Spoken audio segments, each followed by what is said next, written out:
tell us about how that even got started? What was your inspiration for Study the Greats?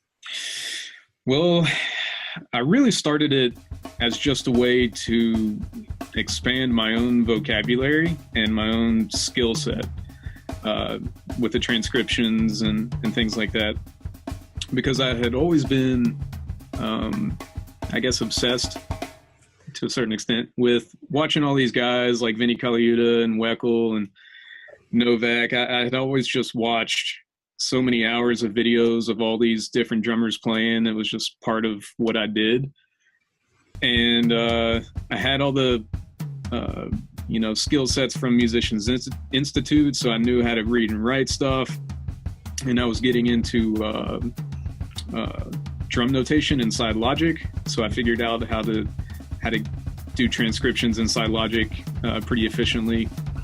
And so it just kind of became this fusion of all my interests. It was the drummers I love, plus wanting to expand my vocabulary, plus wanting to notate stuff in Logic and turn it into this kind of YouTube show, educational show, I guess. And that's just kind of how it started. Amazing. So it just went from a personal passion to, I want to share this. Do you remember your first one that you made?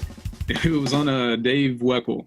Yeah, I did the first two on Dave Weckl. We'll break this if I remember correctly. Yeah. See what's going on here. Yeah. And I mean, there's a whole bunch, like you mentioned, Vinnie Colaiuta, Billy Cobham. There's so many incredible ones. So yeah, it kind of turned into, I didn't really know exactly where it was going to go. I was just like, I want to study Weckl and Vinnie and Benny Greb and like all my favorite drummers and all these fusion masters and stuff like that. That's where it started, and it's kind of just been snowballing from there. And I've kind of been expanding my vision for it a little bit. Yeah. And so I have a list of drummers I want to get to. Okay. That are a little bit different than what I have been doing. Okay. Anybody you can share with us? Well, right now I'm working on a John Bonham one. Oh, very cool. So I want to kind of get back to the real meaning of the name study the greats, like the real greats. So I'm trying to move away from the younger modern guys, because I had done some of those. I did Gergo Borlai and Benny Greb. Those guys are younger. I mean, younger to a certain extent. But I kind of want to go back to studying some of the older guys, the Jazz Cats and, John Bonham and those kinds of the real like legends of drumming. Sure. Yeah. Can I ask, what are you working on with Bonham? Which tune or group? It's an interesting paradiddle lick from one of his Moby Dick solos. Oh, nice.